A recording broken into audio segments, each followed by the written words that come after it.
an office here in Maine, and our mission is focused on restoring and conserving wild Atlantic salmon. So we work across the state to do river restoration projects and advocate for good science-based decisions as well.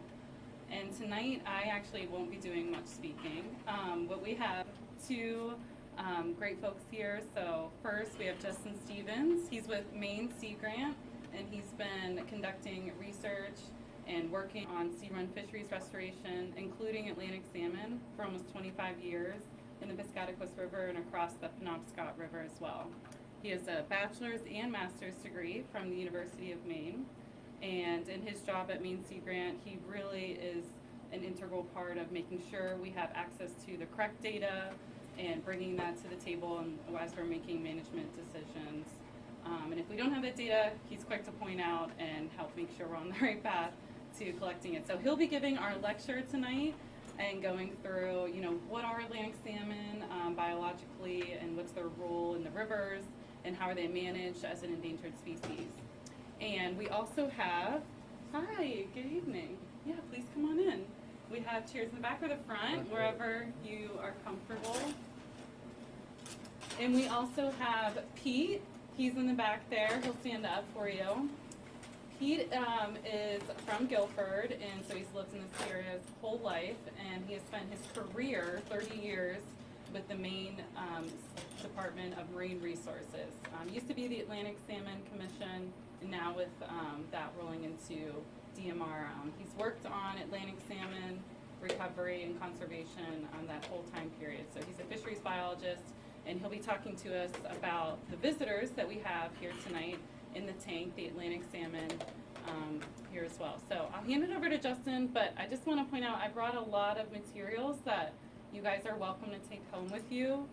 You can't take a fish, so we're going to leave those in the tank, but please, spend time with them and look at them. It's really a special opportunity that we get to see them like this. I mean, even us working in the field, we're usually looking down at them, or we're only allowed to look at them, for a split second and get them right back in the river. So to be able to spend time, it's really special as they are endangered. We have these coloring books. I brought a bunch of them. They have sea-run fish in them. They're great for children and adults alike. And there's some posters on the back table, as well as some journals with some beautiful photos of salmon and some fishing photos from Canada, Atlantic Canada. And there's some books that you can peruse here as well that I'll be leaving behind in the library, so you can always check it out later on as well. So I think that's all I really wanted to add, and I'll just hand it over to Dustin. Thank you so much for being here tonight. All right, thanks, Miranda. Yeah, and thanks for the invitation. Really happy to be here, talk about Atlantic salmon and sea-run fish. So I tried to put together a talk that had a little bit of interest for everybody. I've got a little bit of background on sea-run fish, some biology, and then a little bit of history, Penobscot River, and salmon then and now, and then a little bit more focused on things that are going on here in your backyard in the Pisctataquis area, management, restoration. That's going to be more geared towards folks that like numbers and graphs and things like that, and then folks that like to think about the future and what might be possible. We've got a few slides at the end for that as well. So Miranda brought some of these awesome posters. This is artwork by Karen Talbot. I believe she's down in Lincolnville, but I like to start a talk with salmon, about salmon, and talking about sea-run fish in general. A lot of folks know all kinds of different species of fish. I mean, there's tens of thousands of species of fish around in the world, but most of them pick a place to live. They live in a river, they live in a lake, or they live out in the ocean. A very small percentage of fish choose a life history where they have some of their life in freshwater and some of their life in the ocean, and that's the sea-run fish. They're also called diadromous. That's a more scientific term. And in Maine, we have 12 species that are native and are still around, which is really phenomenal. There's small writing here. You have to grab a poster to read it. What I wanted to show was the pictures. So you see there's all kinds of shapes and sizes of these fish. they have that common trait that they go from freshwater to saltwater and back again to breed. But you can see they do it in all different ways. The top row or the herring-like fish, you know, they're they call them the silvery fish. They run in really large schools. The middle row, there's anything from the Atlantic tomcod that lives mostly down in the estuary to a brook trout that can, a lot of folks don't know, they can live in salt water and fresh water. The weird looking lamprey that has a life that lives about 7 or 8 years in fresh water and then goes out to the ocean to become about 3 feet long, then hitches a ride back, and they dig up our rivers and streams to lay their eggs as well. A lot of people know the striped bass, the rainbow smelt. The rainbow smelt that we have here are the ones that again go from fresh water to salt water. They're not the smelt that people might be accustomed to that live in lakes only. Then I really do like the American eel too. They have a great migration. Every American eel makes one migration out of the fresh water down to the Sargasso Sea, the Bermuda Triangle. They lay all their eggs, and it doesn't matter if you're an eel from Newfoundland or from Florida. Everybody goes to that one spot once a year. They lay their eggs, they die, and that's the juvenile eels that you might hear about. There's a fishery in Maine called the Elver fishery, and that's an American eel making its way back to our rivers. Then the dinosaur-looking fish at the bottom, the sturgeons, those live down in the estuary. They make migrations from coastal systems up and down the coast, and you know, they have their own unique life history. And they're the oldest of our sea-run fish. Some of those can be over 100 years old and grow to be 6 feet tall, but long. But we came to talk about salmon, so that's what most of the rest of the talk is going to be about. Miranda said that's what I've spent my career studying, salmon, so that's what I quite like putting together slides and talking about salmon. I should say too, if anybody has any questions, I don't mind just interrupting me if there was a slide or something you wanted me to talk about, or we can just wait to the end. Maybe ask the tough questions for Miranda. But so for salmon biology, we'll just go over this 101, and Miranda's got a cool printout of them. But if we start at the bottom, you have eggs that the adult salmon lay into rivers and streams in the fall. Those eggs develop, and when they hatch, the little fish have an egg sac attached. They're called alvin. Within a few weeks, they've used that up, and they're free swimming. They're called fry. They live in the rivers and streams in Maine for 2, even up to 4 years. And after they attain a certain size, which is about 7 or 8 inches, like the size of the fish in this tank, that spring they'll go through a change. They'll lose those vertical bands and they'll start to become silver like these fish. And that's when they initiate that first migration. They leave these freshwater habitats, they head downriver, they head to the ocean, get down to the Gulf of Maine, and veer their way up to Greenland. They feed there for a couple years, 3 years. The advantage, you think, why would they leave a nice river like Pisctataquis? They are only about 8 inches when they leave. They're about 30 when they come back. So the advantage is the food availability, and the bigger you are, the more eggs you have, the more babies you can have. It's a biological, it's the evolution of their biology for, you know, selecting that growth and maturation, but risking, you know, the survival of making those long migrations. So this is just a picture of that migration. Like I said, they leave the Gulf of Maine, head up by Nova Scotia. They're by Newfoundland. By now, they've left. A lot of the salmon have left the middle of May. So by the middle of June, they're in Newfoundland. In another couple weeks, they'll be up near Labrador, and then this is the area generally in Greenland that they spend most of their time feeding. So when I give the talk to school kids, I make the analogy, this is kind of like if you were swimming from here to Disney World. Like, it's the same distance from Maine to Florida as it would be if you were a salmon heading up to Greenland. So it's pretty amazing migration for a fish that big. Like I said, it's a lot of mortality involved, but the reward is the food that's up there. It's a really, really productive fishing grounds. There's a type of species of smelt that are up there that, you know, are the forage for everything, salmon and cod and halibut. So I mentioned a little bit, wanted to dig into some history. So I'm going to start at kind of an arbitrary point.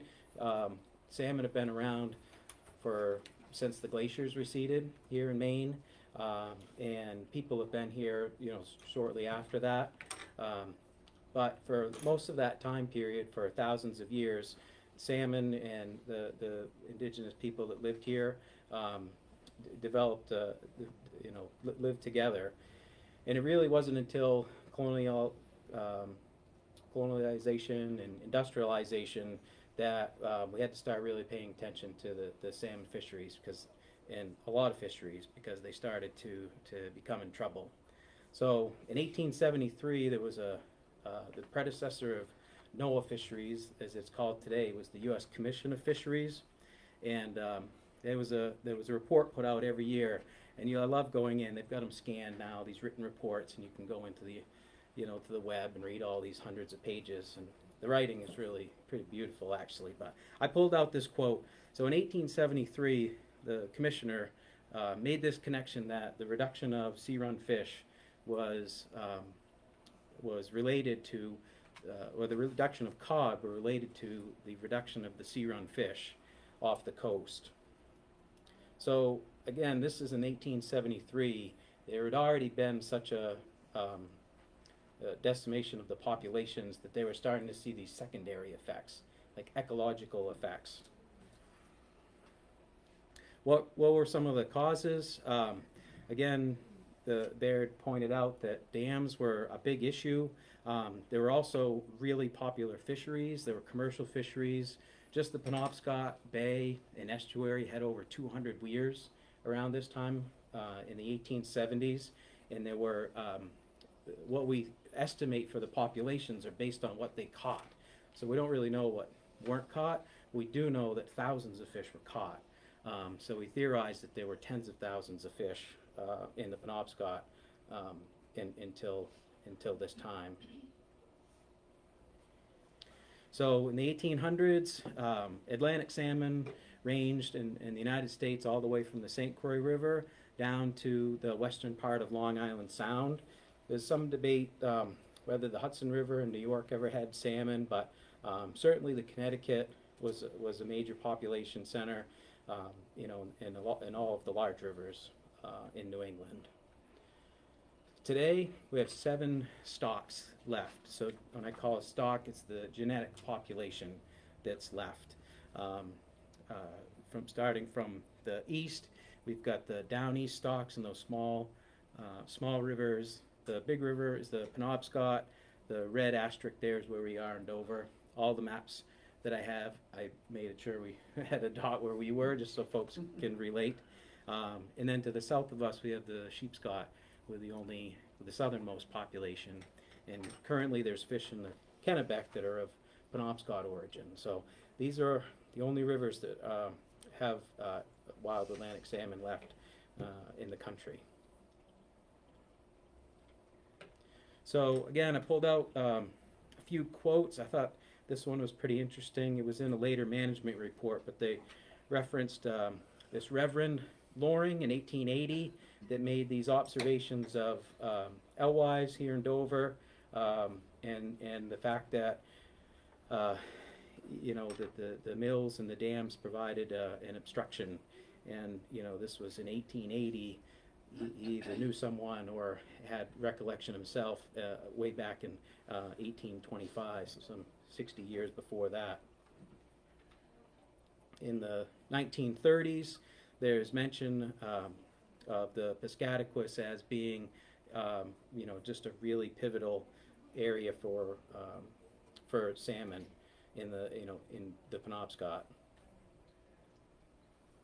And then 1950s and 60s, there's a lot of these old fisheries management reports that you can read. Again, I quite like reading these because the folks that wrote these were much more direct than we are today.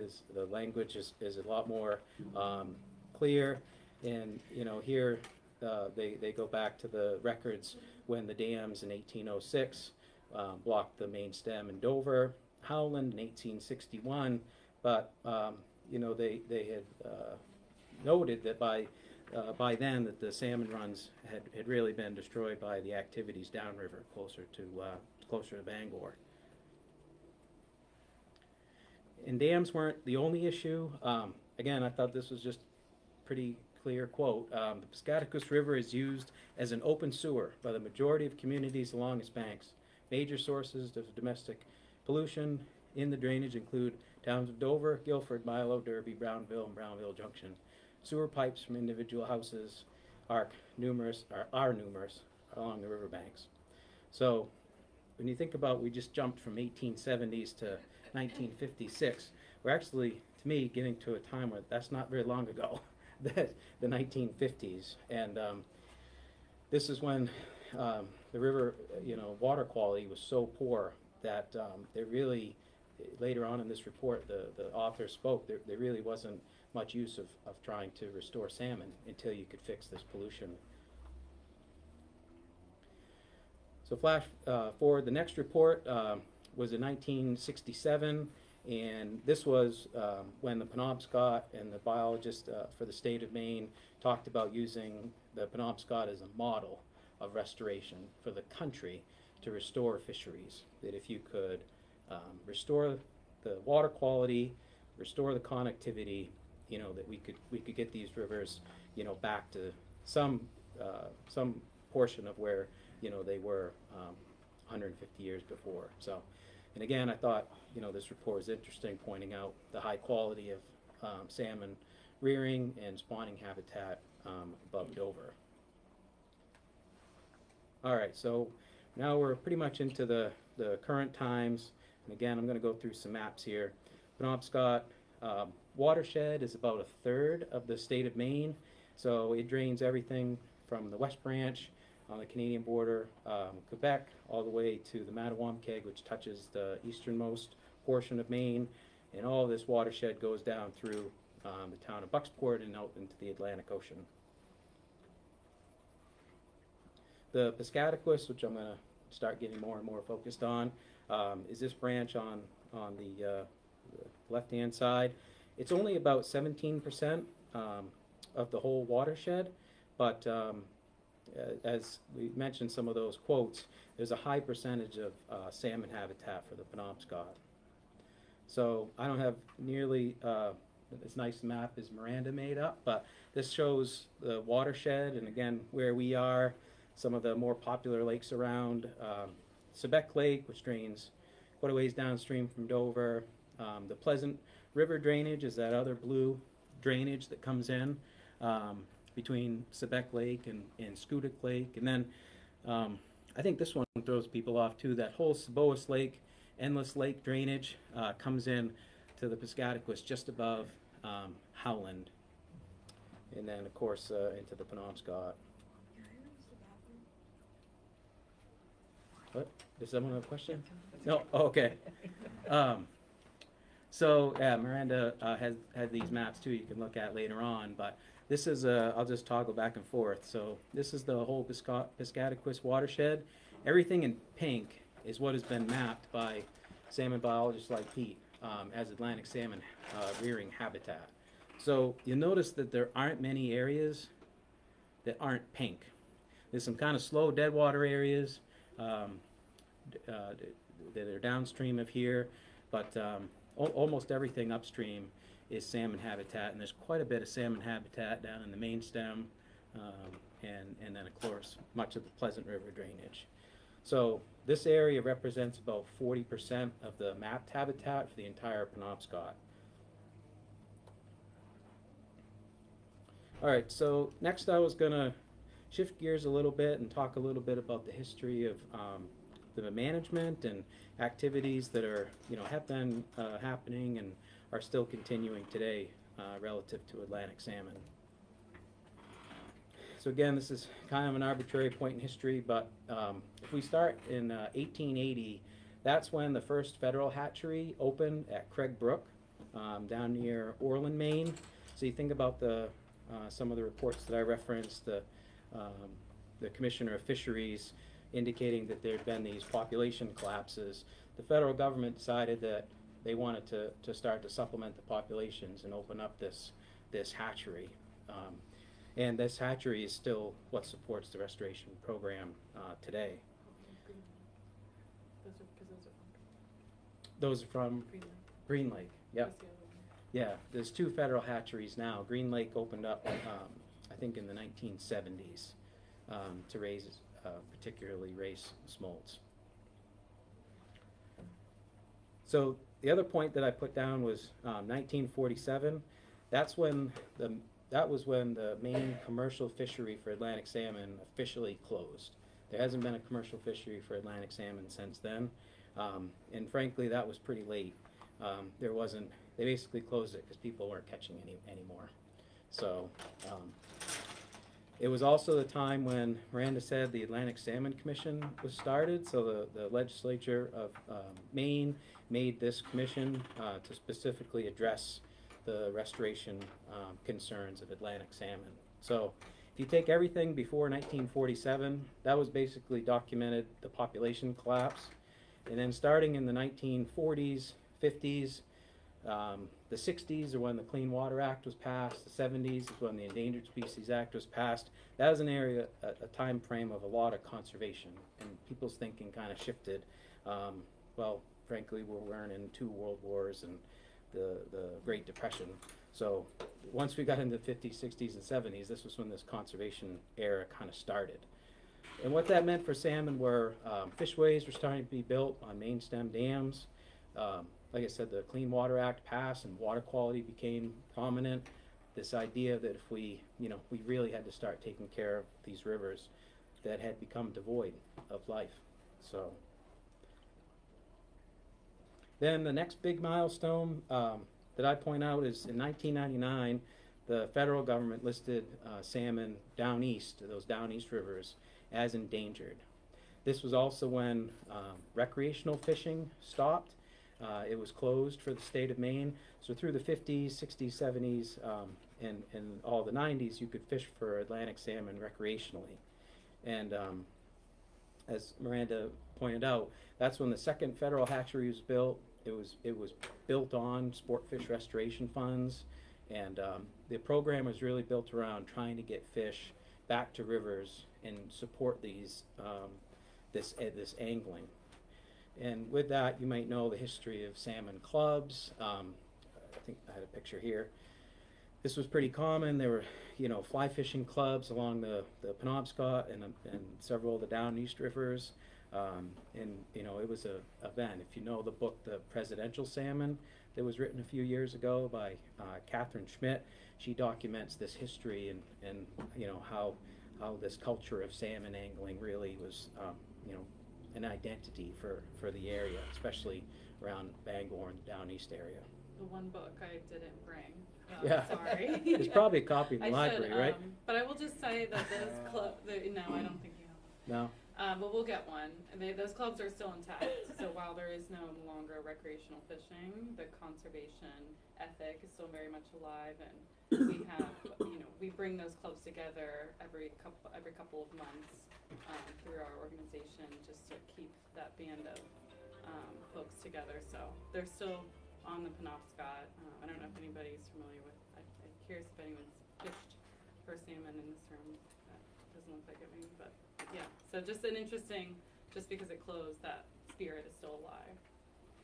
Yeah, I was going to mention, along that time between the 50s and the 90s, the clubs were so prominent that there were proposals to build more dams, hydroelectric dams that would span the areas around Orono. There was another one, I think, in the Pisctataquis, the West Branch, and all of those proposals failed. And the anecdotes are that it's largely because of the salmon angling clubs and their influence on policy.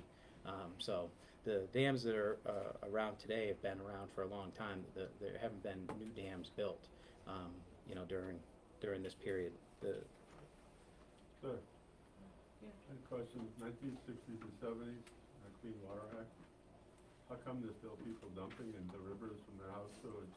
That's still actually happening? Yeah. And how come it's not being stopped by people in the industry like yourself and others?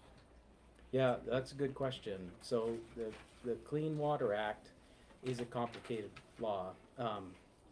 When it started, it was really focused on, as I understand it, and I'm not a law expert, I'm a fish biologist, but as I understand it, it was really focused on the largest water bodies, and it was also looking at the point source pollutions, kind of the largest point source pollution, so your mills, your towns, your municipalities, and it has taken a long time. I mean, I remember when they announced that all the towns in Bangor, Orono, Milford finally had, contained sewer overflow and weren't dumping, the raw untreated sewage into the river.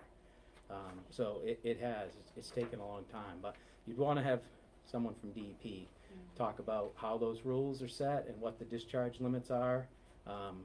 But yeah, it is tricky. Yeah, just to add to that, it is really complicated, and it wasn't until the 90s where we realized that there's more than just point source pollution as well, so they had to kind of work that definition in, and it's still an ongoing process to manage point and non-point. And I guess a blanket statement is just because it's illegal, because dams are also blocking passage of endangered species. Illegal, it's a federal law, it's challenging to enforce, and you can get things permitted and regulated, and you can do offset. There's a lot of complicated, so just because it's illegal, there's a lot of Second part to that question, are there community development programs to help people who can't afford to put their own septic system in to help them stop this pollution into the rivers? Yes. Yeah. Yes. Yep. Another very much a DEP question. Yeah. Yeah, I'm but more there familiar are with funds. the programs on the coast, because this is a coastal issue too, and discharge from individual residences into the marine waters, and yeah, DMR and DEP. Yeah, but that's another good point. I mean, as to why this is just challenging, even though. So I say it's just go legal and we can manage it, but it takes, especially to overhaul sewer systems, like or even for a homeowner or anywhere in between, it costs money, and it costs a lot to overhaul infrastructure. So for a homeowner up to an entire city, you can't just change things overnight. It's going to take decades. But there is grant support programs for folks. I'm sure, but we can push that information out to you guys though, to make sure it's more available. And a lot of people are near the rivers, obviously they dump it into the rivers, but they have new clean solution systems now that are set up like a cow's stomach, 3 or 4 chambers. Yeah. No, seriously, I had one put on property I had, and that it actually comes out clean water. They say it's drinkable, but they cost like 2 to 3 times more than the standard septic system. I'm just thinking community development, help people that can afford it, to try to clean up the rivers. That's the end of my question. Thank you for that perspective and comment and questions. Yeah, I mean, I can remember doing surveys, and then I work a lot now down in the estuary in Bucksport area, that lower river. And people are always asking me, like, how are you even in that river? It's so polluted, and it's so dirty, and nothing lives there anymore. And I think that's been a hard message to relate to people, is how much things have improved. The reports literally said that the river wasn't able to sustain life. It wouldn't sustain bugs, it wouldn't sustain fish. In the 60s and 70s, and now, we can. We have met those standards for biological processes. Yeah. All right. So I wanted to mention too, after the endangered species listing in 1999, there was a review in 2009, which it gets confusing, and again, it's a lot of legalese because these are federal and state laws. But the Endangered Species Act was expanded to protect the Penobscot and the Kennebec rivers in 2009, and I think this really signified in the salmon program another shift. You notice I have restoration in there twice.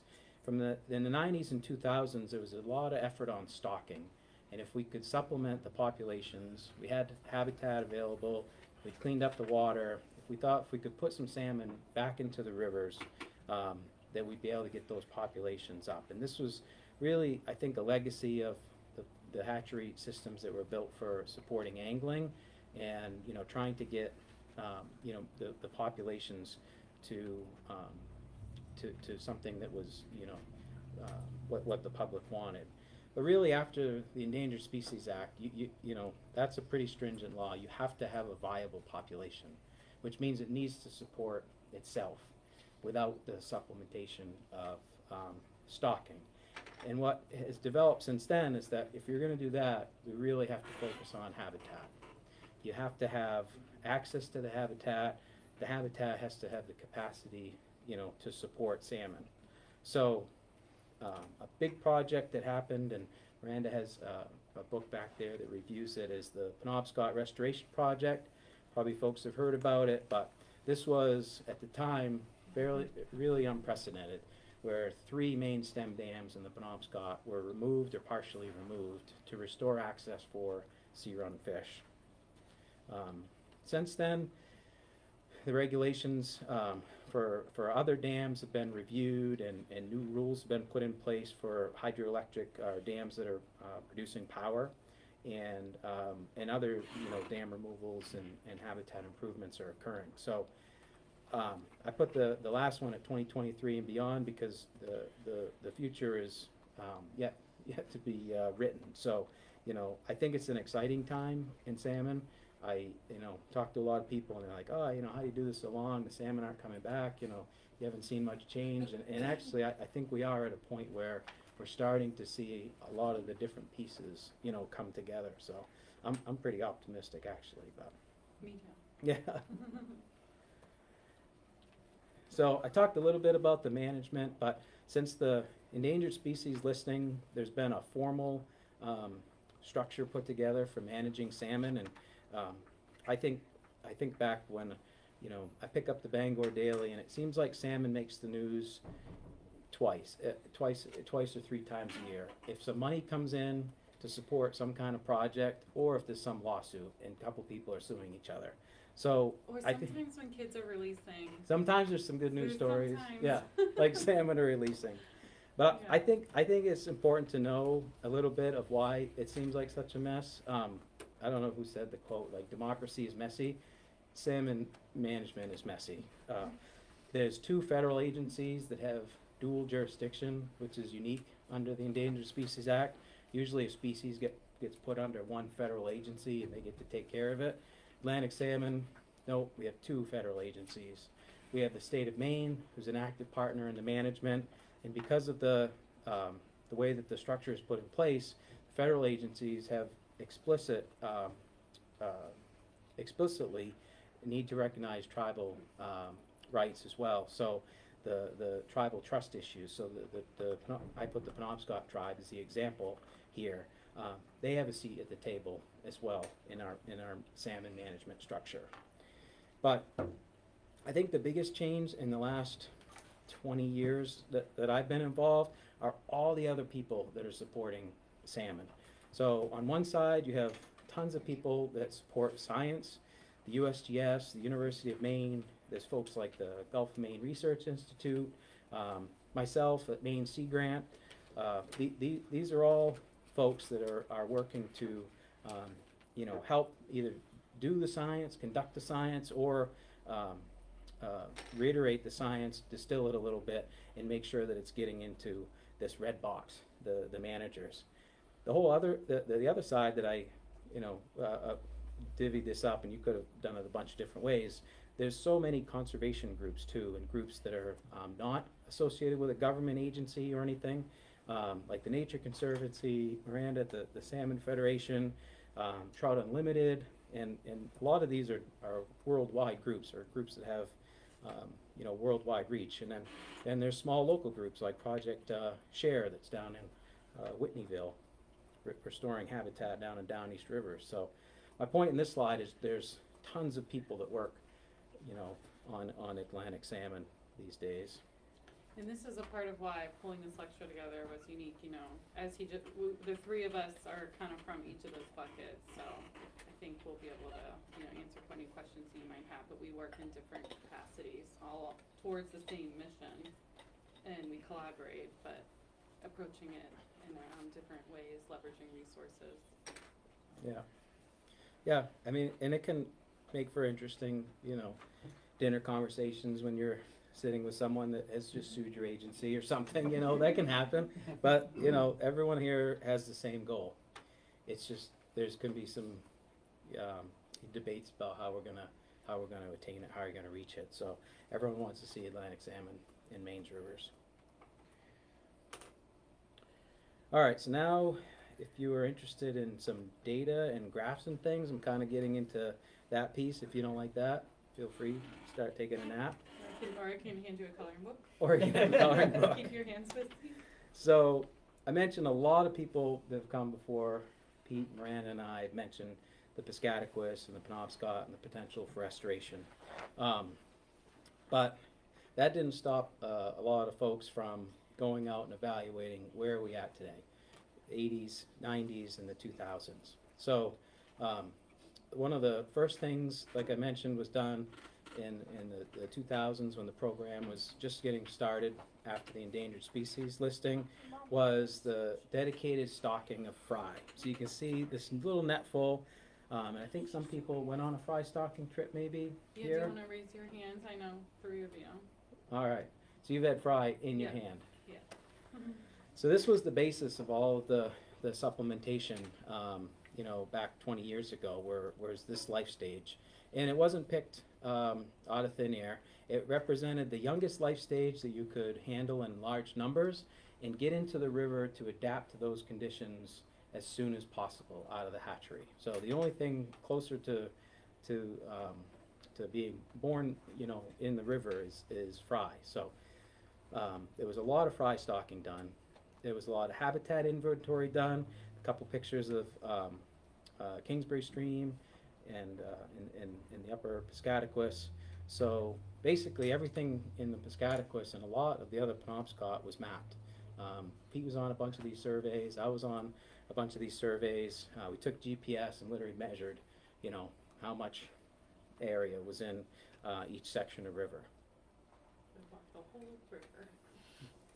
Yeah, we walked or canoed most of it. So the other thing that is used, so Pete knows this really well. He's in this picture. In the first day that I got on, and they're like, yeah, you're going to put a backpack with a 12-volt battery, and then you're going to go and put electricity into the water. I was like, Net nope. the fish as fast as you can. Yeah, I was like, this doesn't make sense. But this is tried and true. A lot of fisheries biologists all over the world use this technique. It temporarily stuns the fish. You pick them up, you put them into a live well, you count them, and what it tells you is how many fish have, you know, inhabited that river. Think about if we stocked fry, you go back in another few months, you see how many survive. So why is that important, or what does that tell us? This is a really number-heavy graph. So these are all sites that are up in the upper Pisctataquis, and then on the top, the y-axis, vertical axis, are how many fish we caught per unit area of habitat. So 100 meters squared would be 30 feet by 30 feet. I'm going to say that's kind of roughly this room. And you see that the range in values there goes anything from 10 maybe up to 70. So that's a pretty good, a lot of variability, we'd call that. Pretty big range. You know, there's a big difference if 10 salmon lived in this room or if 80 salmon lived in this room. But what do those numbers, you know, really mean? So I think this graph might be a little more informative. If you take all the electrofishing that's done in the last 30 years in the state of Maine for Atlantic salmon, and then you graphed it by the kind of average number of fish that would grow up in this room, I just put a red box around the drainage called PI. That's the Pisctataquis. So there's only 2 drainages in the state that have a higher average than the Pisctataquis, and that's the Union and the Sandy River, and those are very recent stocking activities. So this is where we said, hey, those old guys in the 50s actually might have known what they were talking about. This is pretty high quality habitat. It's able to support juvenile Atlantic salmon. So it was good. You know, you don't know if these things are still true. 50s, 60s. That data was from, you know, later in the 2000s. So Pete and I were involved in a study in the mid-2000s. This was a time when there were a few more Atlantic salmon coming to the lowermost dam in VZ, and once we identified that the Pisctataquis could rear these juveniles, we said, well, the next test is whether or not we could have adult fish spawn, produce juveniles, and have that life cycle go. So because the number of returns are really low, it is decided as an experiment, we took adult salmon from the lower river, waited until it was close to spawning, and then trucked them all up here, stocked them up near Blanchard. And you see that picture right there? It's about the size of your finger. That was a radio tag that was inserted into the fish, and it stays in there for a few months. We used those to see what happened when those fish were released.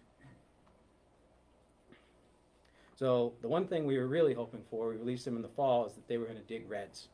And red is just a fancy name for a nest. If you canoe down the river in the fall, what you'd be looking for in a salmon red is that discolored gravel. When they kick through the gravel to dig a hole and put the eggs in, the gravel that's turned up is generally kind of lighter. If you're really lucky, you'll see salmon actually, in the red and actively spawning. So I can remember, doing these surveys, and it was just so cool to see big salmon in this Pisctataquis River go down to riffle, and you'd see 4 or 5 splashing around. So what do we find out? Every one of the blue dots on this map is where we found one of those nests or reds, and I could talk about this one for the whole time, but basically what we found is if we put fish up in the upper habitat, they did perform what they were supposed to, and they dug their nests up around the release site. So that's up above Guilford Dam. That's where most of the blue dots are. Another interesting thing they did was many of them decided they weren't quite ready to spawn, and they dropped down river, all the way down to VZ Dam. And then what I think was interesting was that you could kind of see the distribution of reds take on a pretty specific pattern. So a dot there, a dot there, dot there, and a dot there. Everything besides the Pleasant River has one thing in common. It's just downstream of a hydroelectric dam. So we were left to wonder whether the fish ran out of time, they just couldn't find their way back up that fishway to the hydroelectric dam, or what. But for the 3 years that we did this, if the fish dropped down, this was the general pattern of the reds. So we had the fry showed us the habitat was good. The adult salmon told us they still knew what they needed to do. They put eggs in the gravel. So then we did the electrofishing, and I already showed that. But then the real key is whether we can get smolts. Do the fish grow up to be par? Do they smoltify, and then do they leave the river? Because that's that next pivotal piece in the life cycle. So this area is the old, just above Route 15, up in Abbott. We put these aluminum traps in, and basically the fish go as the river does. So you put these traps on an anchor and into the current, and as the current hits that cone, it spins. So if the fish comes into that cone, it's guided into the back where they can be counted. So every morning, again, Pete was on these traps, I was on these traps. We'd go up, check them, count them, put them back in the river, and then they keep heading out to the ocean. And what we also did was, by doing this, we're able to get a population estimate. So this is a really number-heavy graph too. The red circle are the data that came out of the Pisctataquis. If you go all the way over to the side there, you'll see that we had a population anywhere from 5,000 to 8,000 smolts that were raised above Guilford, so up in Blanchard. And if you put it into perspective, these are long-term series data that are taken down east, the Narraguagus River. Probably the best year they ever had was 4,000 fish. They average around 2,000 fish a year. Also trying all these same things, modifying habitat, putting fish into the best habitat, the wild fish coming back, digging reds. So what was great about this is that it not only showed that smolts were coming out of this habitat, but they were coming out in this number that is actually our management target. So the state of Maine and the federal agencies have a target of 2 to 3 smolts per 100 meters squared. That number is not necessarily magic, but it's what's necessary to return adults, given how many need to go to the ocean to have adults come back. So this, again, is getting to be older data at this point, 2010 to 2014. But at the time, it was really exciting to have somewhere in the state of Maine where we were meeting our management target. Because for so long, you can see the graph goes all the way back to 1977. These other rivers just weren't doing it. I only have one slide for estuary and marine stuff. I could talk the whole time about the salty one of your areas of expertise. Yeah, I just wanted to put it here because if I gave the life cycle and I said everything goes to sea, I usually get one of two questions. You know, do the birds eat all of the fish? Because if you've been to the coast, you know, there's seagulls and cormorants and all kinds of things down there. It looks like there'd be no way that fish can get out. Well, we've measured that, and some do get eaten, but a lot of the fish are making it out to the ocean. And the other question I get is that, well, is someone just catching them out in the ocean? You know, is someone fishing for these fish, you know, somewhere beyond Maine and up in Greenland, and we're just, you know, wasting our time? And I'll just say that there's a lot of people that are working on that. So the United States is part of an international treaty organization that sets the quota for the offshore fisheries, which mostly occur in Greenland. Every year, the different countries meet.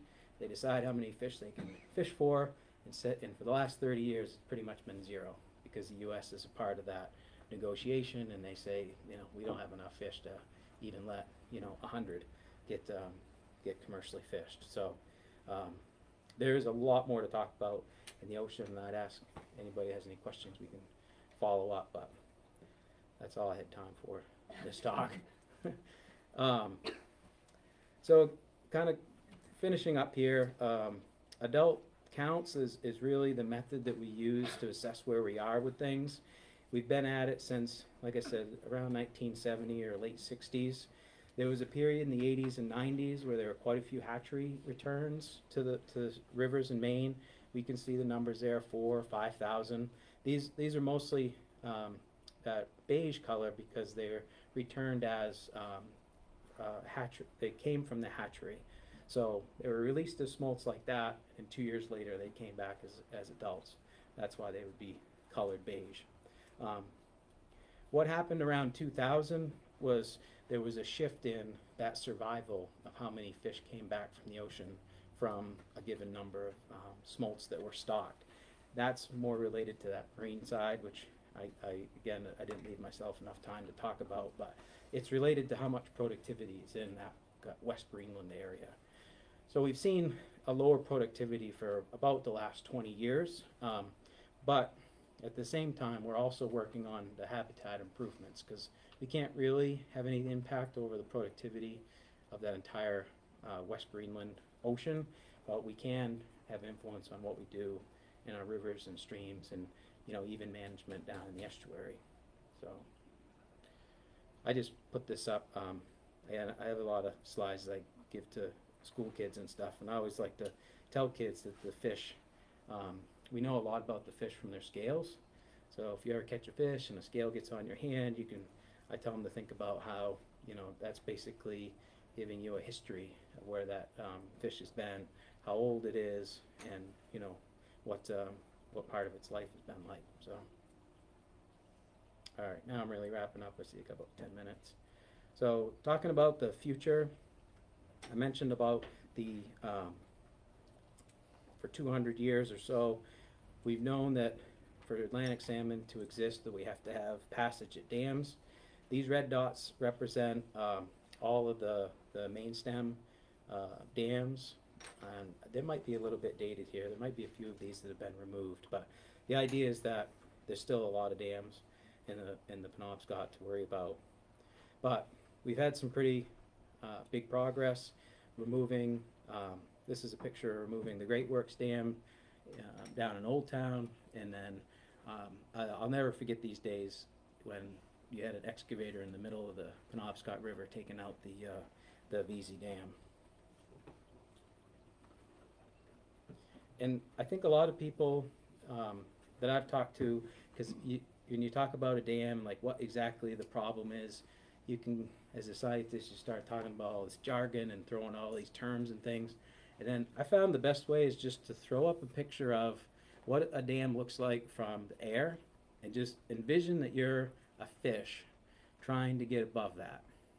So this is the VZ Dam before it was taken out. It spanned hundreds of feet across the river, and every fish that came through the dam found a 1-foot hole in the concrete right there. So depending on what the flow was, it was almost just good luck whether or not you could find your way, you know, up that fishway. Well, you can't visit VZ Dam from that perspective. It's a similar concept by just walking over the bridge here in dover-foxcroft, like looking down. You can kind of see the entrance and, you know, try to think about how you would find that entrance if you were trying to swim up. Same concept. It's pretty hard.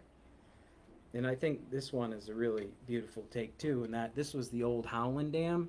So again, you're swimming up from Bangor, and you make it up to Howland, you take that left turn, and then the entrance to the fishway, I used to inspect it for the state every week, and you'd walk down and there's a 1-foot hole in the concrete right there. And that's what the fish would have to find. So, you know, I don't know, the fishway efficiency or the number of fish that would approach it and actually go up, you know, was like 50% or 60%. So now this is what the salmon looks like. It comes up, takes a left, and that's a natural bypass that was built in around that dam. So you can see it took out that whole mill structure and literally went through that whole area in Howland. So what has it meant for some of the numbers? There's some, again, some statistics.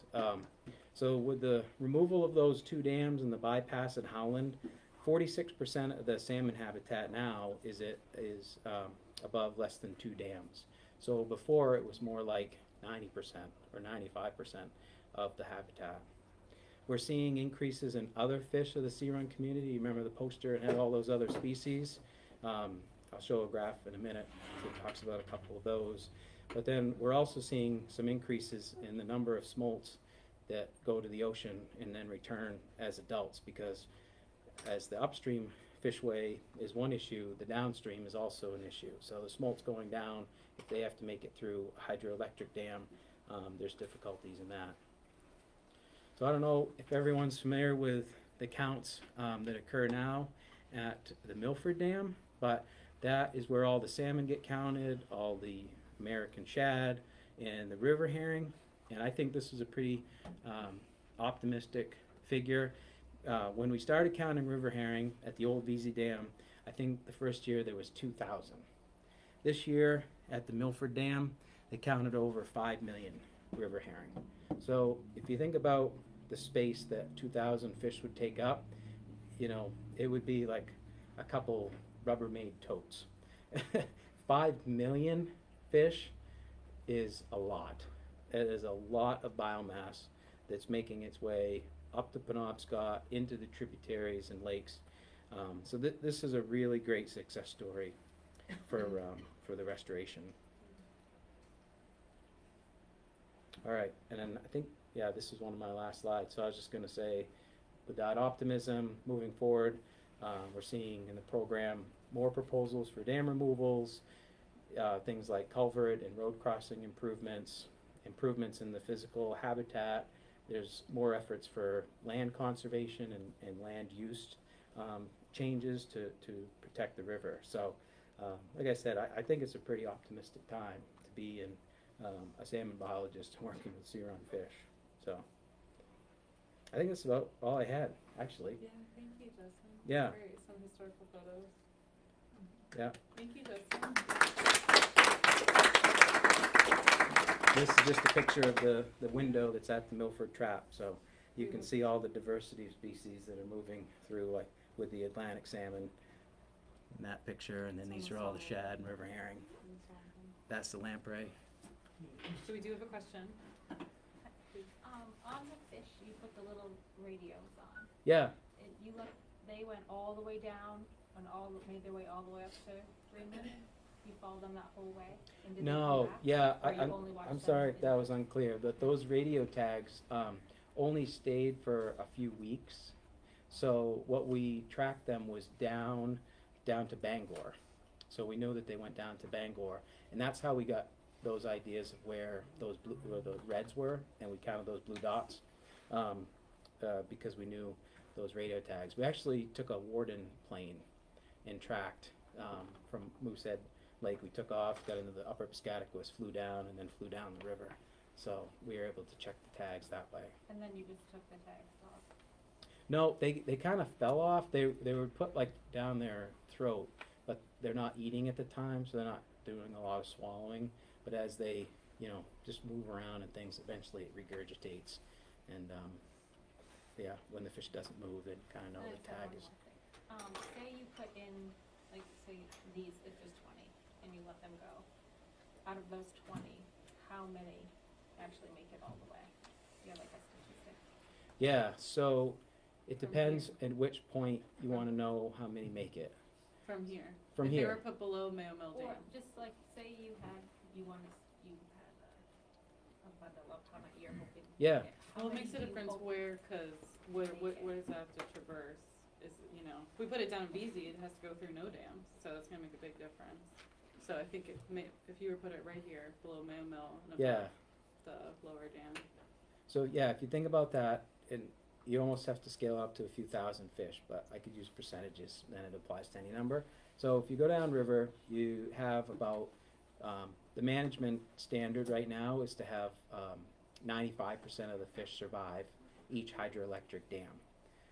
So the first hydroelectric dam it would pass from here would be going down and around Howland, and it would get to Milford, right? Or it would go down to Stillwater. So 95% of the fish survive there, then those 95% survivors enter the estuary.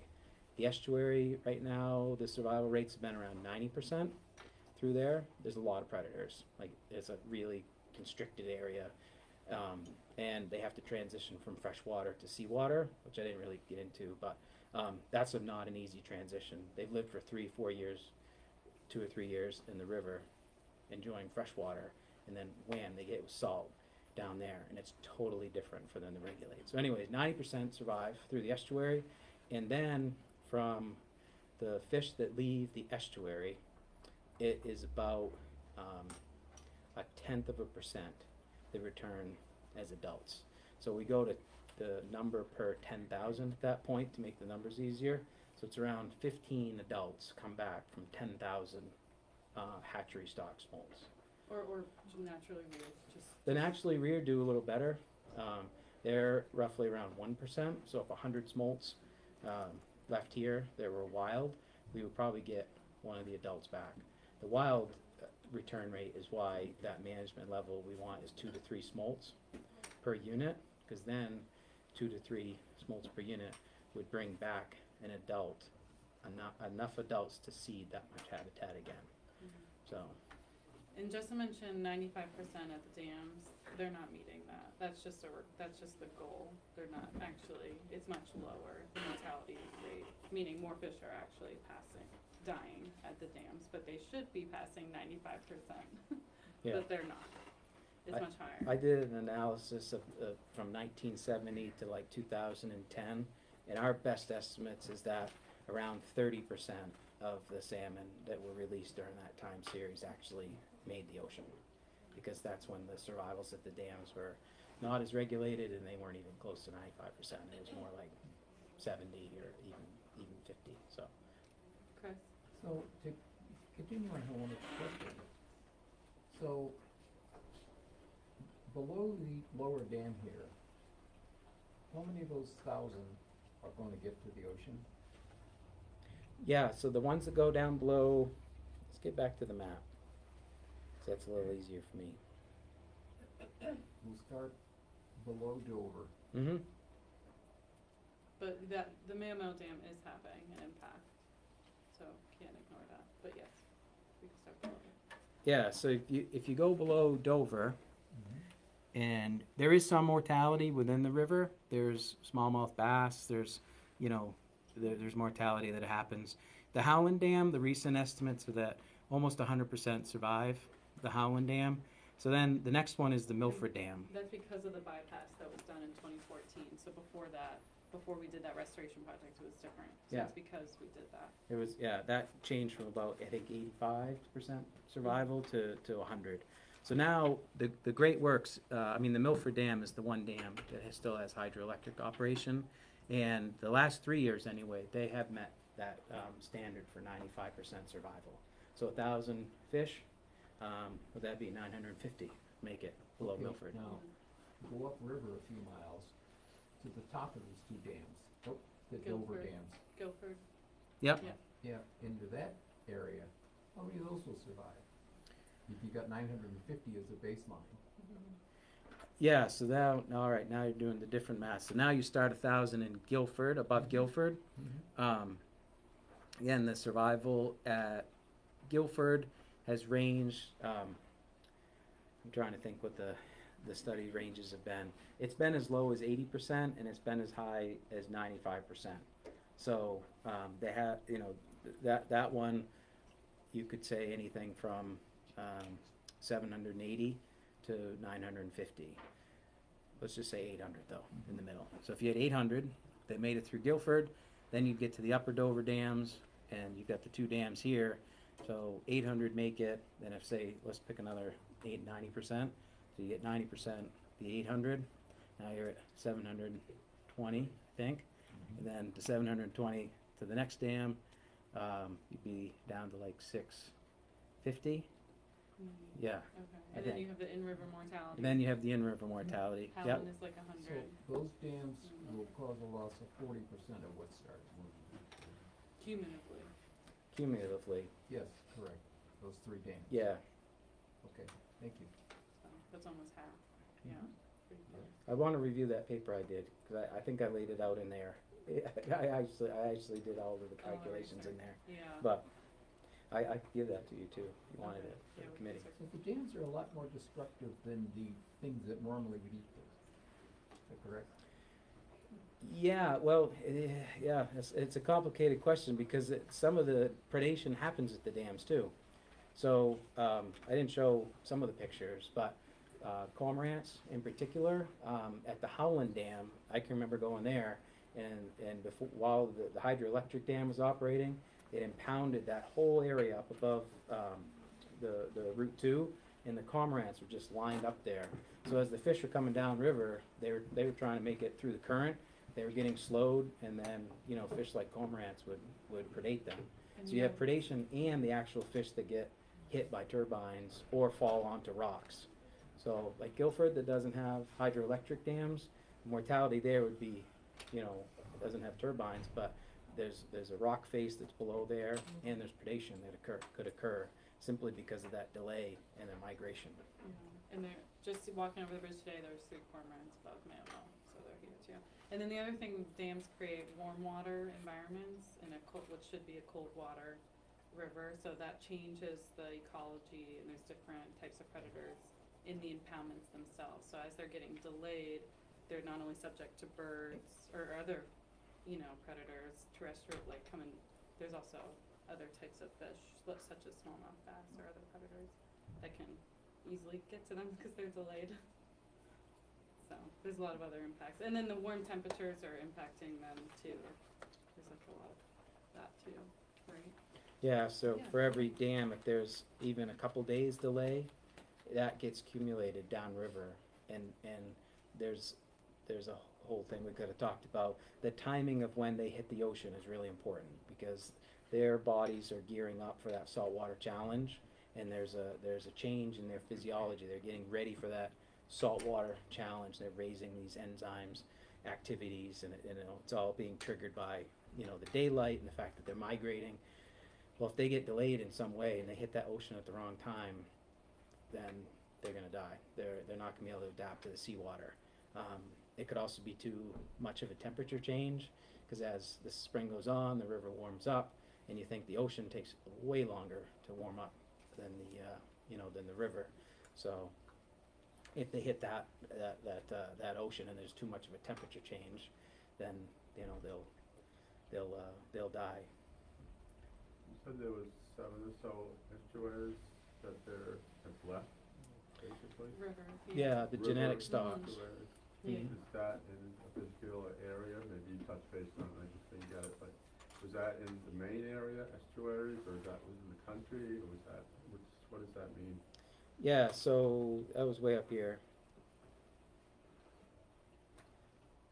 So Atlantic salmon in the United States used to range from just south of the Connecticut River up all the way to the St. Croix. And now they're in the Kennebec drainage, which is the Androscoggin and the Upper Kennebec, the Sheepscot River, the Penobscot, and then these small rivers that are down east, which are the Narraguagus, Machias, East Machias, Denny's, and the Pleasant River. Each river has its own genetic signature. So based on other parts of the country with the salmon, they're gonna have their own estuary in a certain area? Yeah. That's what you're Yeah. saying, basically? But the ones that are extirpated, like the Estuaries. Connecticut genetics or the other rivers in between, those are totally lost Yeah. completely. Yeah, those have been extinct for over 100 years on the Connecticut. Wow. Yeah. Mm-hmm. Is there work to restore those There was habitats? an attempt. There was an attempt, yes, but it was too late. That's pretty much a summary. Yeah, it came down to a lot of the genetic work too, and that these populations were genetically different. So a large effort went into the hatchery system of maintaining those genetic populations.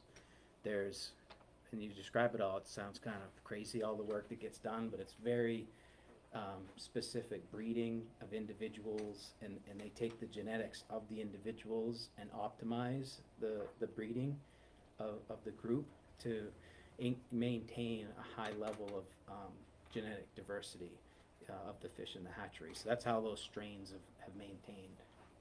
So the Well, I think estuaries there's- are spawning grounds, basically? No. They actually are spawning right Where you- up, and they're spawning like up in Kingsbury Mhm. and up in Blanchard. They're spawning, and Pete can point to you like where at, across here. They're spawning up here, actually. Yeah. They want to move up to do Yeah. that. And there's some photos of what the river looks like in that area where they're trying to get to. Beautiful area, I've been up there many times, yeah.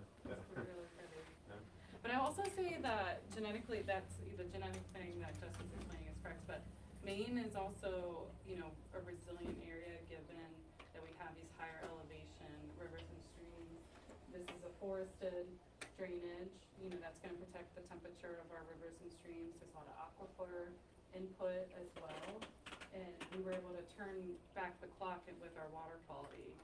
Massachusetts and Connecticut they're still having a harder time Yeah. resolving water quality issues. So Maine offers this opportunity for not only Atlantic salmon, but other fisheries as well. It has a standing chance, and that's I think what also makes working in this state very exciting, because there's a lot of hope for restoring our rivers and streams because of those different factors. And folks like you guys, there's a lot more, I think, like ethical tie to the forest and rivers like where we live, and you don't find that everywhere else. So I think there's more of a chance to move forward, and I think that's what's given our success that we've had, this rebound in the river herring that Justin showed and all the other fish, and we're seeing a positive effect from the Atlantic salmon as well. So that all plays a part into why Maine is the last stronghold.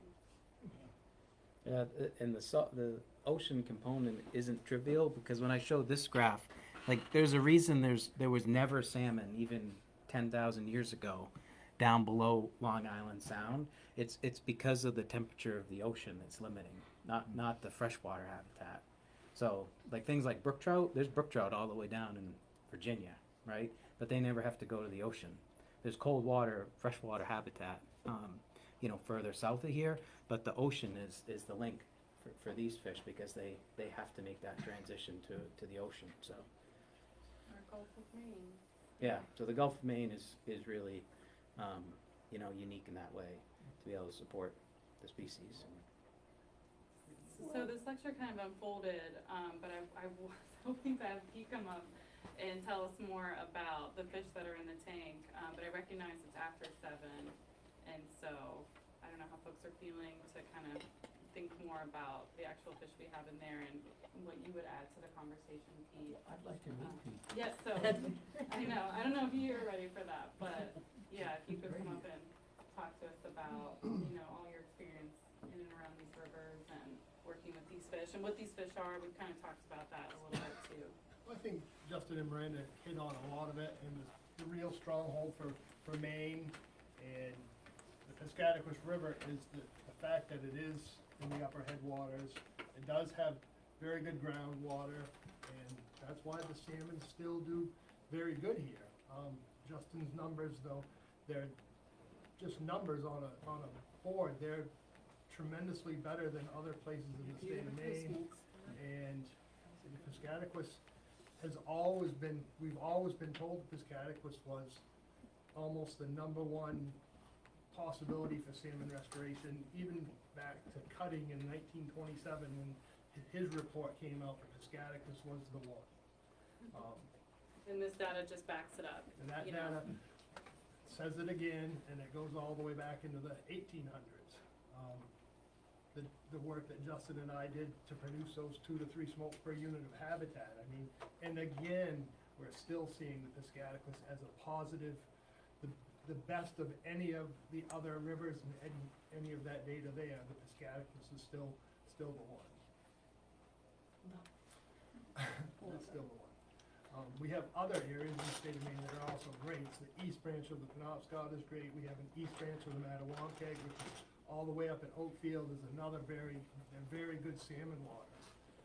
The Pisctataquis is the premier because there's basically one dam headed back to the ocean.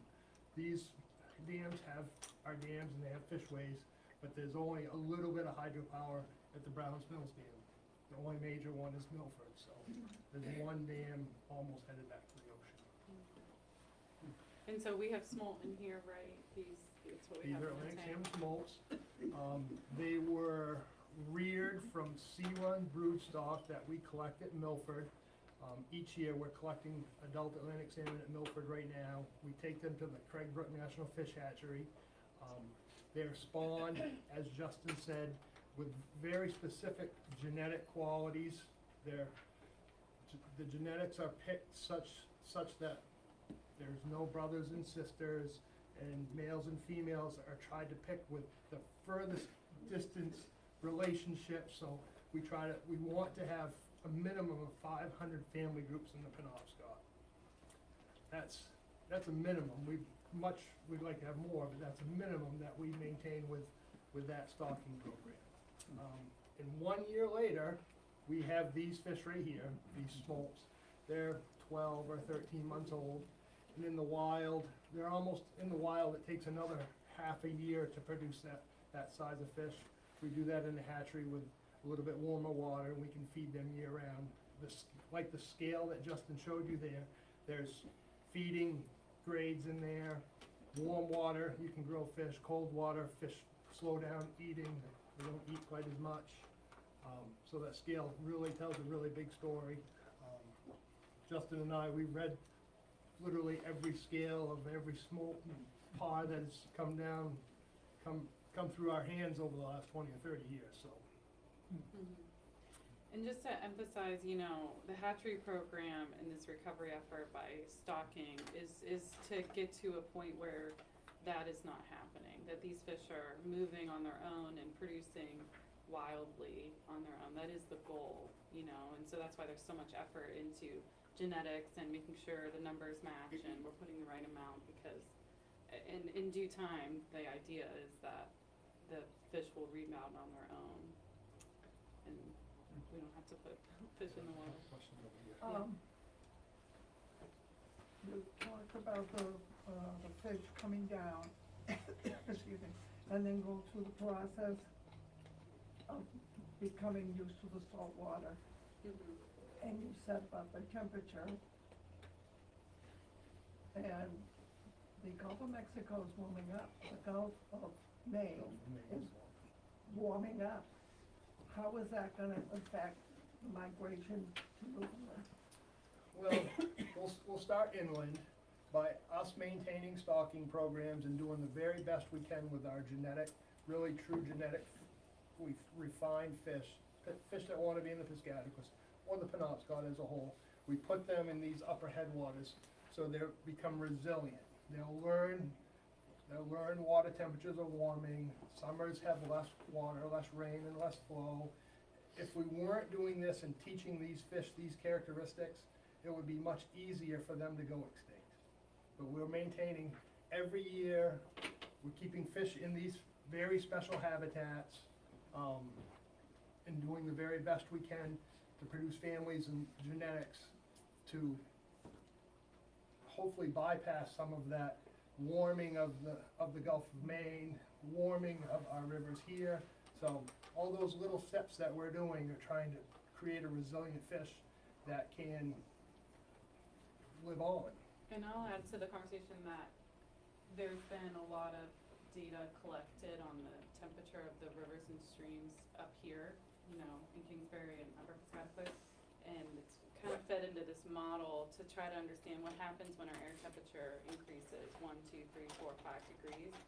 This drainage, no matter what scenario, 1, 2, 3, 4, 5 degree increase in air temperature consistently holds the stream temperature given the cold water inputs. That is another reason why we need to restore passage, because fish, if they're gonna get anywhere, they need to get here, because this drainage is gonna stay cold throughout the climate change scenarios that we know are coming in the next 50 to 100 years, and we're currently experiencing. So that's just all more reason why That's that resilience it's imperative. in that those upper watersheds. Where And that's what how makes far are we away from the ocean? We're getting towards 200 miles away from the ocean Yeah. up here. And this is where they want to come. They know where they want to be. And that's what makes this area so special, is because of the conditions that are, you know, creating this river and stream environment that we, at least through the models, we think is going to be pretty resilient through climate change. There's two things I'll add to that too. Oh, yeah, Is I that figured you would say something. that quote that's often the Gulf of Maine is warming is actually accurate for the summer and the fall temperatures and even the winter. But in the spring, when the salmon are migrating down and going into the Gulf of Maine, the trend is much less. So we're not seeing the warming in the spring of the year in the Gulf of Maine. And that's due, leaning on all the oceanographic friends that I've got at the University of Maine that describe the way that the current patterns and things drive. So the salmon have that going for it. I'll also point out there is an archaeological site somewhere around here that the state of Maine has investigated and found remnants of salmon that date back 8,000 years. And it's a really fascinating paper to read, because the archaeologist brings together this observation of seeing salmon and then ties it back to climate change. And at that time, when salmon, if they were around 8,000 years as it was dated, was actually warmer than now. So what he says is that, the authors say, is that climate change is significant. It can be detrimental to salmon, but salmon were able to survive in the Pisctataquis when it was warmer, but they didn't have obstructions to fish passage. They could move when they wanted. They didn't have anybody fishing for them in the large numbers that we did, And there was you know, old growth colonial. forests. Um, So there was one of Yeah, the forests are all intact. That's Penobscot Indian Nation land? Is that why that area is protected? But that's a side question. Yeah. That's Penobscot Indian Nation land where you just pointed to, Yeah, in that confluence area. yeah. So I think it's that's why it important- was an Yeah, it's archaeological important to the tribal nation. site. Yeah. Norton. I yield to the gentleman in the back. Okay? Your turn. I believe one of the other, or another prediction of anticipated climate change is that we're gonna have more periods of extreme rain and extreme drought. To me, that would imply significant changes in the flow of the rivers. Do you think the salmon will be affected by a lot more water coming down at certain times and less water Yep. at other times? Some of the good qualities, the high quality aspects of Kingsbury Stream and the upper Pisctataquis are the fact that they do have freshets, and the water is able to move freely through them. It cleans the silt from the rocks and the crevices, and it's called interstitial spaces in between all those rocks. And that's where the fish have to live, and where they have to live in those rocks is more important, especially in the winter time, because they're not feeding, almost feeding they're very little, feeding very little in the winter time, and they need to be able to hide in those interstitial spaces. So the high flows keep some of that sediment moving, which is really something that's supposed to happen in stream ecology. So that would be good. So that's a good thing. So would you rather have Extremes. the fish trying to get upstream and there's this huge rush of water Yeah. coming down? The extremes, in the summertime and different times of the year, that of course will be a challenge. So, what that is impact, when we're seeing, and maybe Chris, you could add what you've learned over the past couple of months too, is with the change in weather patterns and these higher flows, what becomes, important to emphasize is we need to make sure our floodplains are intact and our riparian zones are intact so that we can handle our rivers and streams and, our communities can handle these floods. So we're not, impacting the river in that way. And dams are also important, and correctly sized bridges, all that needs to be intact, because if we have bridges falling in and we have houses, floating down the river, that's not good for anybody, let alone Atlantic salmon, so. I'm sure a lot of that's people another- here remember 1987, April Mhm. 1st. And that's gonna happen again. In 100 years. Every 10 years. I have a question for all three of you. It may be more of a comment. The other reason that we want the salmon to get up into the upper reaches of the Pisctataquis is not just the good habitat and the cold water, but it's a thing called oxygenation. These fish need a certain level of oxygen. Yep. And up there, it's a natural reoxygenation over the cascading of the You look rocks at all and the these pictures streams. right here, they all have Versus when we get fast-moving- downstream, down in the impoundments above the dams, we have these major problems because we run out of oxygen. A lot of things are eating it up, the sediments, and I know the study that's being done right now in the Mayo Dam is looking into that. So water quality, Justin touched on it, and the gentleman asked a good question. Water quality is so important downstream of these dams, and I think you even alluded to a fact that there was a dead piece of the river downstream of our lower dam going down toward Pisctataquis.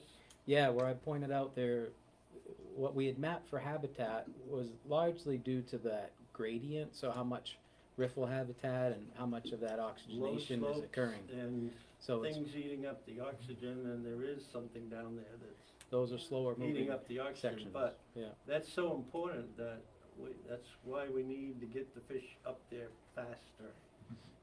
Because even though our water quality standards are good, they're there for everybody to meet.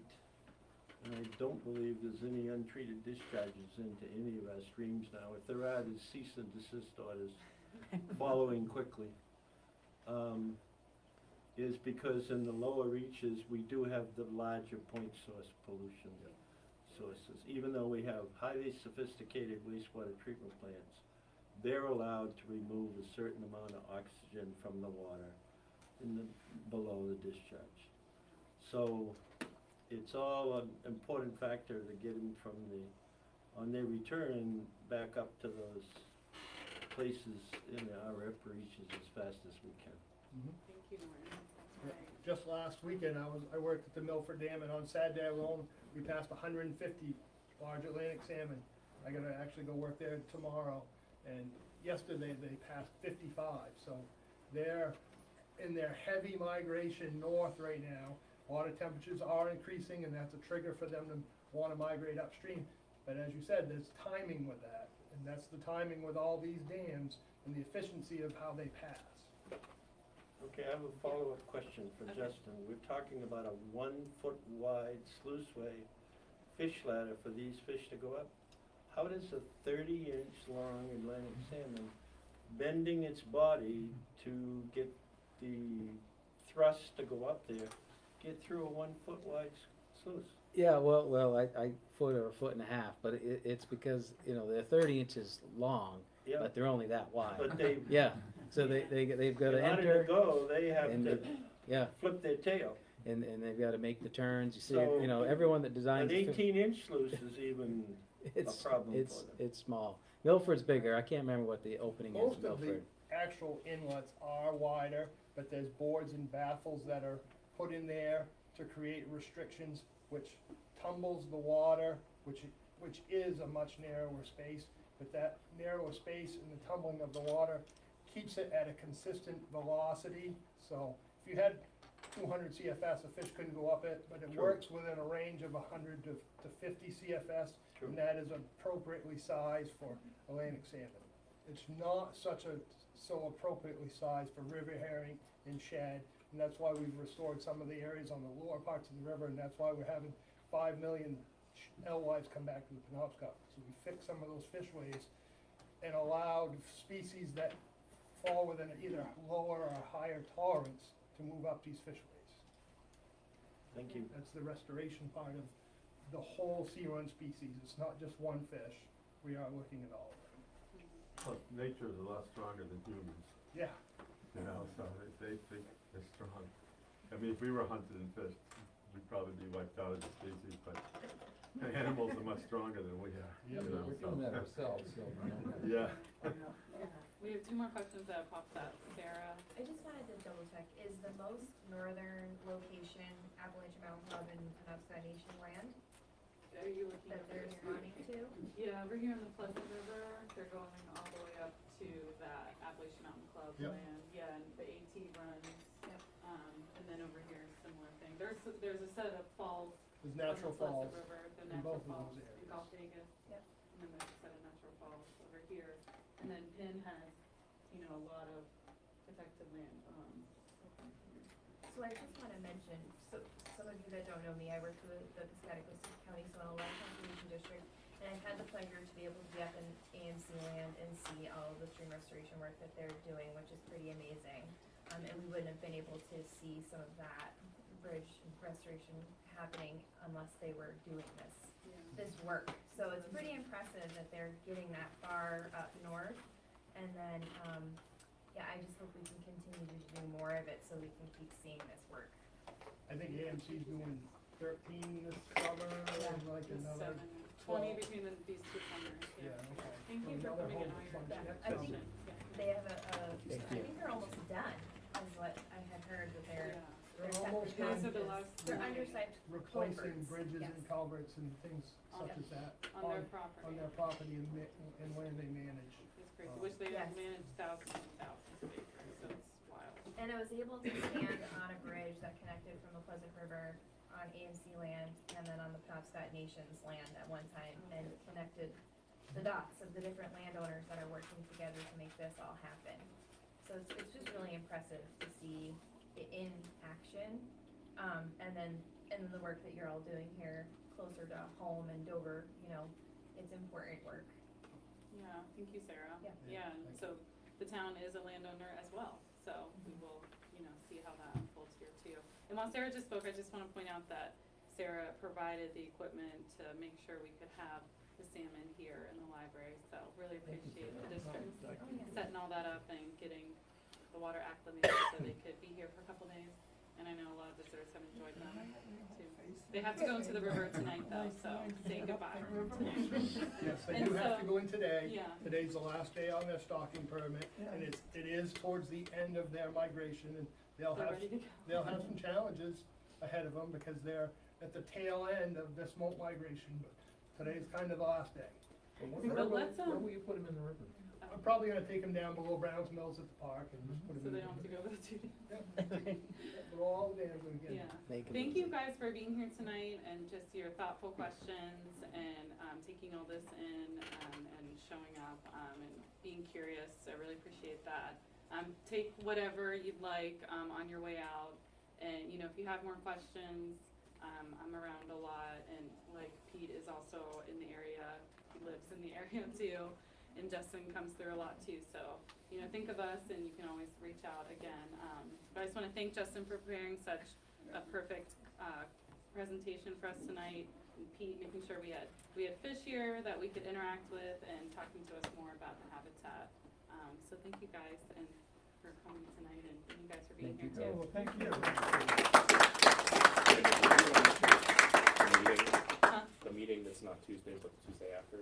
Oh yeah, yes. Relevant to this conversation, if you'd like to stay informed with the next steps that are unfolding with the Mayo Mill Dam, which is owned by the town, and Atlantic Salmon Federation is in direct partnership and working with the town to navigate these next steps together. Definitely, stop by and give me your contact information. And but in 2 weeks, on the 27th, which is a Tuesday evening, we'll be hosting a community event to talk about what we've been working on and the process that should unfold in the near future, relevant to the recovery of Atlantic salmon. So, At the Commons. welcome. Yep, you're welcome to come that night. The doors open at 6 p.m.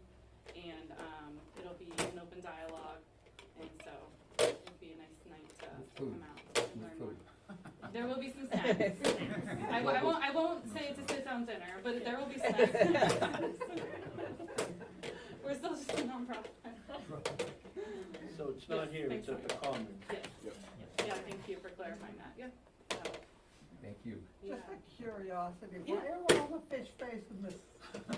They wanna get a good look at us. There's probably a little bit more flow on that side of the tank, and we're raising a hatchery, and they're trained to be facing to the flow. So there's probably a little bit more flow